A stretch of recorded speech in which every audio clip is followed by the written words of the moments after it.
दिल्ली के प्यारेलाल भवन ऑडिटोरियम में किशोर कुमार मेमोरियल क्लब ने 17वां किशोर कुमार अवार्ड रखा गया, जिसमें बॉलीवुड एक्टर यशपाल शर्मा, प्रीति सरफू, दिल्ली व मुंबई के जाने माने सिंगरों ने भाग लिया।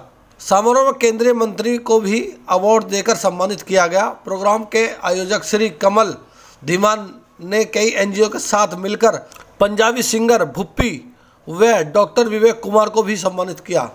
किशोर कुमार अवार्ड समारोह में म्यूजिक बैंड ने भी सभी दर्शकों को मन मोह लिया। राकेश भाई हमारे साथ इस पुरस्कार समारोह में सम्मिलित हुए हैं। सुहेल काजमी साहब जाने माने पत्रकार और संपादक हैं। डेली तस्कीन के नाम से जम्मू में से इनका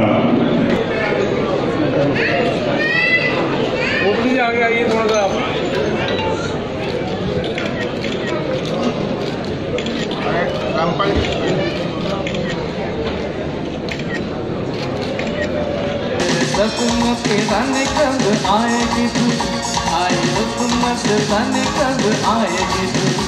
गैरों के शेरों को सुनने वाले हो इस तरफ भी करम। हाल क्या है दिनों का न पूछो सनम, आपका मुस्कुराना गजब ला गया। एक तो महफिल तुम्हारी हंसी तुम न थी, उस पे मेरा तराना गजब ला गया। इस सच की जीत एक रियल स्टोरी पे है और वो जो फिल्म देखेंगे वो जो हर इंसान की हकीकत उसमें नज़र आएगी कि जो आज ये आपको पता है कि मीटू जिस तरह चल रहा है, लेकिन मैं मीटू को नहीं मानता क्योंकि ये सब छवि खराब करने के लिए है।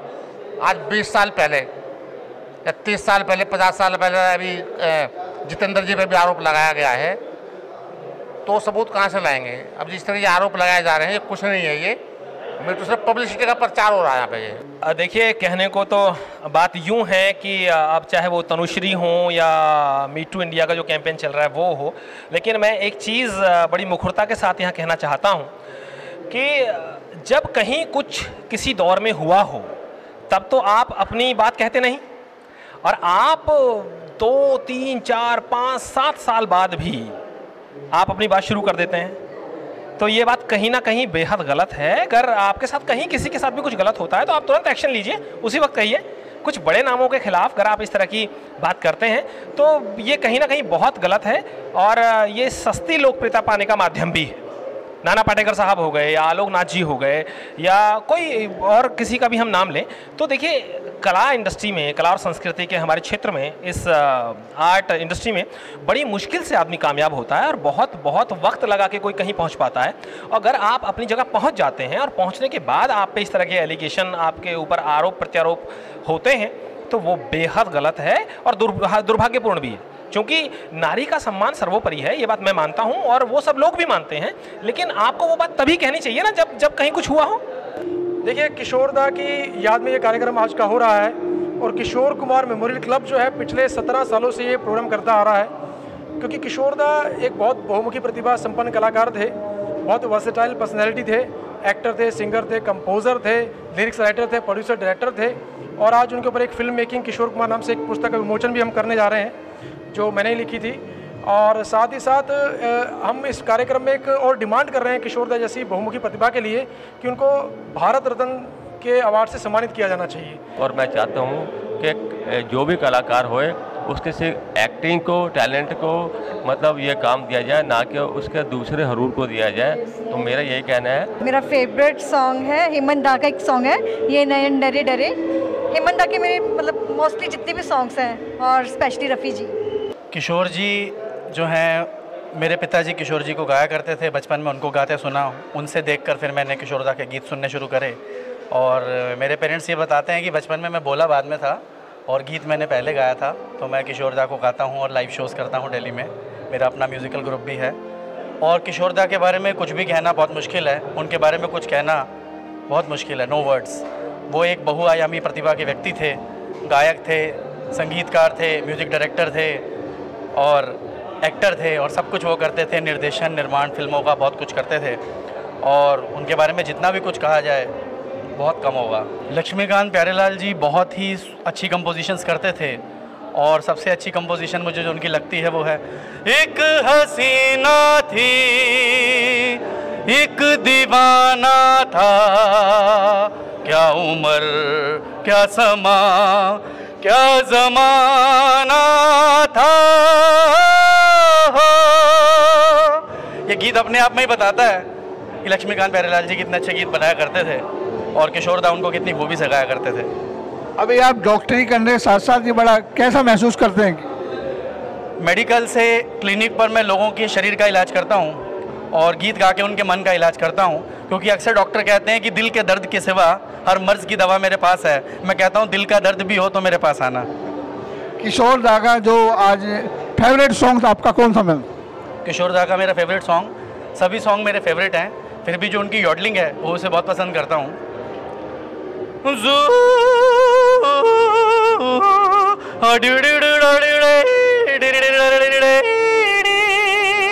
मैं हूँ झुम झुम झुम झुम झुमरू पकड़ घूमू बन के घुमरू मैं ये प्यार का गीत सुनाता चला, मंजिल पे मेरी नजर मैं दुनिया से बेखबर बीती बातों पे धूल उड़ाता चला।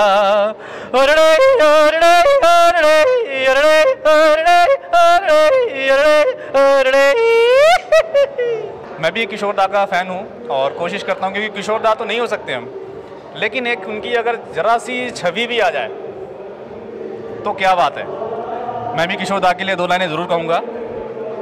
हाँ चल के तुझे मैं लेके चलूँ एक ऐसे गगन के तले, जहाँ गम भी न हो आंसू भी न हो, बस प्यार ही प्यार पले, एक ऐसे गगन के तले।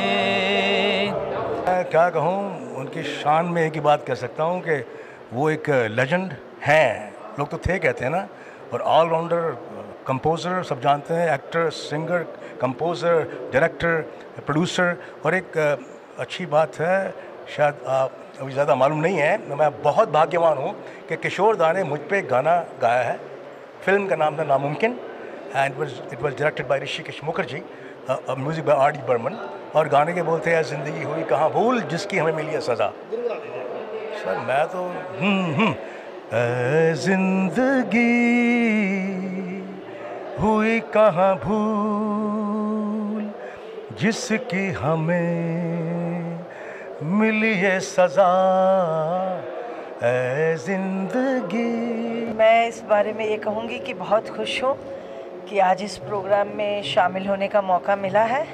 मैं इस सोसाइटी के, इस क्लब की धन्यवाद करना चाहती हूँ कि हमारे इतने महान कलाकार को यादों में रखना बहुत अच्छी बात है। हमारी इंडस्ट्री, फिल्म इंडस्ट्री शुक्रगुजार है आप सबका कि आप हमारे एक महान कलाकार को याद करते हैं उनकी डेथ एनिवर्सरी मना के, और इसके लिए मुझे बहुत खुशी है कि मैं आज यहाँ आई हूँ। मैम आप बहुत पुरानी एक्ट्रेस रही हैं, आप पहले में और अब में कितना फ़र्क महसूस करती हैं? अभी देखिए, पहले के कलाकार जो थे वो लॉन्ग रहे हैं, पीरियड्स सिंगर्स हों, चाहे म्यूज़िक डायरेक्टर्स हों, चाहे कलाकार हों। आजकल मतलब जो दौर चल रहा है उसमें आरे जारे जल्दी हैं, यू नो, इतना लंबा मतलब समय काटने वाले बहुत कम है, बहुत कम। बाकी इंडस्ट्री भी खैर वो, क्योंकि मेरे फादर साहब खुद कलाकार थे और मदर भी मेरी एक्ट्रेस थी पृथ्वी थिएटर्स की, तो इसीलिए मैं ये देखती हूँ कि उस ज़माने में कलाकारों में बहुत क्लोजनेस भी होती थी। जैसे किशोर दा होंगे तो किशोर दा के साथ और सिंगर्स भी सब बहुत क्लोज होंगे। मतलब पहले एक बहुत मिलनसार एटमॉस्फेयर था, अब सब बहुत हैवी, मतलब हाईली प्रोफेशनल हो गए हैं लोग सिर्फ ना। तो आई होप वक्त वापस वैसा आए जहाँ प्यार मोहब्बत कलाकारों में और इंडस्ट्री में बहुत हो।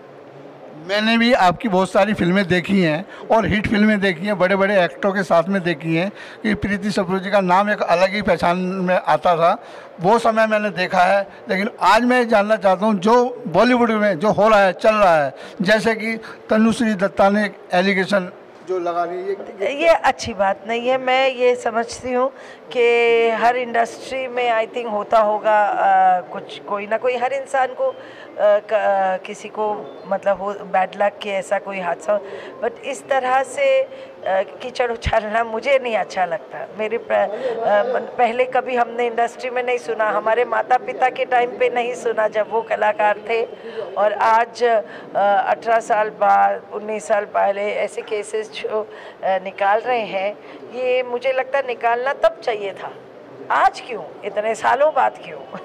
जो दर्द है, ज़ख़म तो उस वक्त ही ज़ख़म था, तो आपने उसी वक्त मैं उनके नहीं, मैं खिलाफ हूँ, मैं औरतों के मतलब फेवर में हूँ, लेकिन जब आपके साथ कोई अत्याचार हो तो आप तभी की तभी आवाज़ उठाए ना। आप 15 साल 19 साल बाद बातें करेंगे तो अच्छी बात नहीं है ना। और मुझे लगता है आई डोंट नो क्या कह सकते हैं, क्यों ऐसा कर रहे हैं लोग। प्रीति सप्रू से हम जानना चाहेंगे मैम से कि आज बहुत सारी दिल में बातें होंगी, बॉलीवुड में काम मिलने के लिए, करने के लिए, अभी पर्दे पे आने को मन करता होगा, क्योंकि काफ़ी समय से हमने आपको देखा नहीं है, इस विषय में आपको। जी, मैंने 15-17 साल के बाद एक फ़िल्म की है, काके दा ब्याह, फरवरी में लग रही है, पंजाबी फिल्म है और मैं सेंट्रल रोल कर रही हूँ। और मैं एक फ़िल्म दिसंबर मिड में फ्लोर पे जा रही है, मैं प्रोड्यूस एंड डायरेक्ट कर रही हूँ, उसमें जयप्रदा जी है सेंट्रल रोल में। मेरा नाम सोनी राव है और मैं यूनिवर्सल रनर्स मैराथन की फाउंडर हूँ। 2 साल पहले हमने इस एनजीओ से प्रेरणा लेके इसी एनजीओ के लोगों के लिए हमने फंड रेज के लिए मैराथन स्टार्ट किया था। तो अभी तक हम लगभग 30 मैराथन्स हैं जो दिल्ली एनसीआर में हम लोग कर चुके हैं।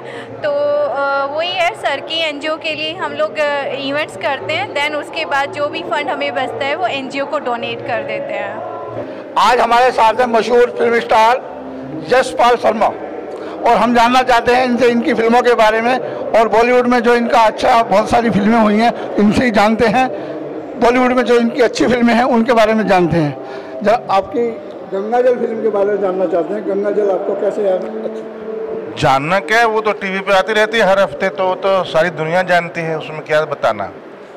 गंगाजल तो बहुत पुरानी बात हो गई, अभी उसके बाद तो बहुत लगान हो गई, अब तक 56 हो गई, रावड़ी राठौड़ हो गई, ट्यूबलाइट हो गई, सिंह इज किंग हो गई, ये सारी फिल्में एक के बाद एक आती रही। लेकिन अभी मैंने फिल्म में काम थोड़ा कम किया है क्योंकि मैं डायरेक्ट कर रहा हूँ एक फ़िल्म, 2 साल से उसमें लगा हुआ हूँ। तो बड़ा रिसर्च वर्क है, पीरियड फिल्म है। पंडित लक्ष्मी चंद हरियाणा के एक फोक आर्टिस्ट हैं जिनकी लाइफ के ऊपर मैं फिल्म बना रहा हूँ, जो कि 2 पार्ट में बनेगी, and it's my dream project. तो मैं उसी में लगा हुआ हूँ दिन रात आजकल, और उत्तम सिंह जी म्यूज़िक कर रहे हैं उसमें, जी रघुवीर यादव और राजेंद्र गुप्ता वगैरह काफ़ी सारे एक्टर उसमें काम कर रहे हैं। बहुत अच्छा एक प्रोजेक्ट है मेरे लिए। पंडित लक्ष्मी चंद तो बहुत पुराने बहुत लेखक हैं और बहुत ही अच्छे, इसका सब्जेक्ट आपने उठाया क्या सोच के? सांगी हैं जी, वो सांग करते थे, मतलब उसको शेक्सपियर भी बोलते हैं, उनको कबीरदास ऑफ हरियाणा भी बोलते हैं, उनको गंधर्व पुरुष भी बोलते हैं, उनको सूर्य कवि बोलते हैं। वही मतलब वो मिसाल है एक, उन जैसी आवाज़, उन जैसा सांग, उन जैसी एक्टिंग, उन जैसा लेखन, उन जैसी अध्यात्म, उन जैसा ब्रह्म ज्ञान और किसी में इतना नहीं मिलता है। उनके अगर नज़दीक अगर कोई पढ़ते हैं तो मांगे राम जी हैं, जाट मेहर सिंह हैं, बाजे भगत हैं, मुंशी राम जांडली हैं, ये कुछ धनपत हैं, धनपत राय जी हैं। उस तरीके से कुछ लोग हैं जो उनके थोड़ा नज़दीक आते हैं, जो उनके मैक्सिमम लोग उनके शिष्य रहे हैं, उनके लक्ष्मी चंद जी के। अपने आप में एक बहुत बड़ा नाम है और बहुत कमाल संगीत के एक जादूगर जिसको बोल सकते थे। 5000 लोगों को बिना माइक के जब बोलते थे तो वो पूरी दुनिया मतलब 50-50 मील से सुनने आते थे उनको। तो ऐसे शख्सियत रहे हैं वो।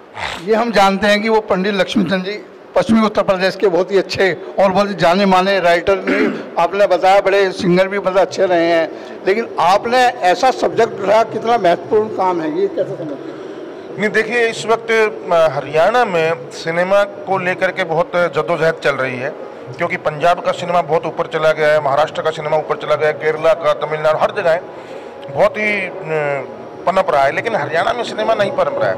और मैंने जिद ठानी हुई, 3 साल हो गए मुझे काम करते हुए, जो 2 फिल्में की हैं मैंने, दोनों को नेशनल अवार्ड मिला है, पगड़ी सतरंगी, और दोनों मेरे दोस्तों की फिल्में थी, क्लासमेट्स की डायरेक्शन में, और मैंने दोनों में एक्ट किया था। तो दोनों में प्रणव मुखर्जी ने दोनों को अवार्ड दिया। मेरे लिए बहुत खुशी की बात है कि पहली दोनों फिल्में की दोनों को नेशनल अवार्ड मिले। अब मेरे को क्या है कि इसको इंटरनेशनल स्तर पर लेके जाना है। ऑस्कर कह लो, कांस कह लो, या कहीं भी बड़े बड़े फेस्टिवल जो दुनिया के होते हैं, हरियाणवी सिनेमा को वहाँ लेके जाना है, उसी कोशिश में मैं लगा हुआ हूँ, और ये फिल्म भी उसी का एक स्टेप है। अभी आपकी कौन सी नई मूवी आने वाली है? अभी तो ये आने वाली है पान वाला, मिस्टर पान वाला, जिसमें पान वाला का ही रोल है मेरा। एक फागुन हवाएं है जो इंटरनेशनल प्रोजेक्ट है, बांग्लादेश में शूटिंग किया था, और बहुत बड़ा प्रोजेक्ट है, उसमें भी लीड रोल है मेरा। ये एक फिल्म अभी लखनऊ में शूट कर रहा हूँ, फैमिली ऑफ ठाकुरगंज, वो एक वॉर के ऊपर है, माफिया वॉर के ऊपर है। और ये 3 फिल्में तो है कि एक SP Chauhan the struggling man, एक बायोपिक है जो नवंबर में रिलीज़ है। ये 3-4 फिल्में हैं जो आने वाली हैं, और मेरा जो डायरेक्शन वाला प्रोजेक्ट है वो है, मेन तो यही है। यशपाल शर्मा कोई पहचान के मोहताज नहीं है। आज हम किशोर कुमार नाइट में आज मिल रहे हैं आपसे। किशोर कुमार जी के बारे में कुछ बताइए। किशोर कुमार जब मैं पैदा हुआ था तब से सुनता आ रहा हूँ, और मुझे नहीं लगता कि किशोर कुमार के अलावा कोई भी सिंगर ऐसा है जिसमें इतनी वेरिएशन रही हो, वर्सटैलिटी रही हो। एक्टिंग को ले लो, चाहे किसी भी चीज़ को ले लो, उनका एक एक्सट्रीम था, और हर मूड के गाने गाए हैं उन्होंने।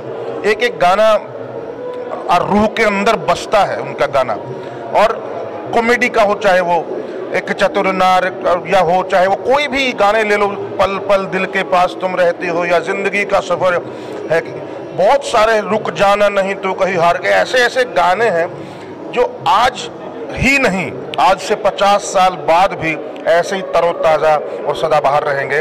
और मैं तो कमल धीमान जी का और पूरी टीम का शुक्रिया अदा करना चाहूँगा आप लोगों का, कि आपने मुझे इस लायक समझा कि ये कमल जी आ गए, तो इनका शुक्रिया अदा करना चाहूँगा कि इन्होंने मुझे इस लायक समझा कि किशोर कुमार कला रत्न पुरस्कार दिया जाए। थैंक यू सो मच आप लोगों का, बहुत बड़ा, मैं इसके लायक नहीं हूँ, लेकिन आपने काम देखिए, चाहे गंगा भी आइए, हमारे प्रेसिडेंट, चल गंगा जल हो चाहे शूल हो, प्रेसिडेंट साहब भी यही हैं। एक से एक बेहतरीन फिल्म की है आपने जी। तो मेरी तो यही दुआ है कि बस इनका ये प्रोग्राम हमेशा सुपर डुपर हिट रहे, और पूरे इंडिया से कलाकार आए, गाएं, और खूब दुनिया, अब आज तो मैं हूं, कल को मैं चाहता हूं अमिताभ बच्चन भी आए यहाँ इनॉग्रेट करने। रियली मेरी दुआ साथ है। बिल्कुल बिल्कुल, मैं ऑलवेज। प्रोग्राम की आपको प्रेरणा कहाँ से मिली? सर, मैं बचपन से किशोरदा का फ़ैन रहा हूँ। किशोरदा मेरे प्रेरणा स्रोत रहे हैं, उनके गाने सुन के मैं बड़ा हुआ हूँ, और इसीलिए मैंने उनके ऊपर किताब लिखी 2002 में, गाता रहे मेरे दिल नाम से। और किताब लिखने के बाद मैंने सारे किशोरदा लवर को इकट्ठा किया और एक संस्था बनाई, और उस संस्था के माध्यम से उनको याद करते हैं। और आप देख रहे हैं कि हम 600 से ज़्यादा कलाकारों को अब तक प्रमोट कर चुके हैं, और हमारा मेन मकसद यही है कि जितने भी उभरती गायक कलाकार हैं उनको मंच दें, उनको प्रमोट करें, और इंडियन आइडल, सारेगामापा और अपना वॉइस ऑफ किड्स में हमारे बच्चे अच्छा प्रमोट कर रहे हैं, बहुत अच्छा काम कर रहे हैं। मुझे उनके आज कईयों के ऑटोग्राफ लेने पड़ रहे हैं, ऐसी मुझे बड़ी खुशी हो रही है ऐसे कहते हुए। बहुत बहुत बेहतरीन काम करें। Thank you sir. और यशपाल जी हमारे प्रोग्राम में आए, इनके लिए हम बहुत बहुत धन्यवाद देते हैं। कैमरा मैन अभिषेक के साथ कमल सिंह, दिल्ली।